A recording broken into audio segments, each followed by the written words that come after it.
kalikasan, isang biyayang binigay sa atin ng Diyos. Ito ay tungkulin na pangalagaan at ingatan.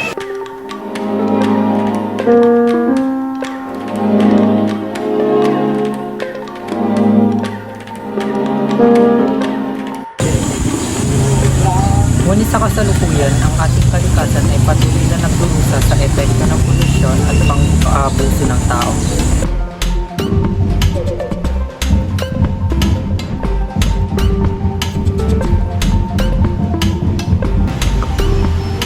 Pinagkatiwala sa atin ang kalikasan upang palagaan at alagaan.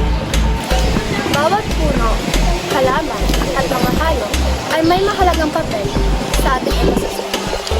Kaya't mahalagang siguraduhin ito ay magpanatili at mapangalagaan.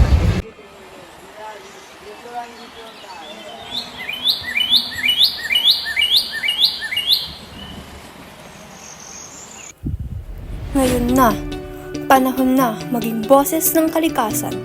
Sa pamamagitan ng pagtutulungan at pagkakaisa, maaari nating baguhin ang ating kapaligiran.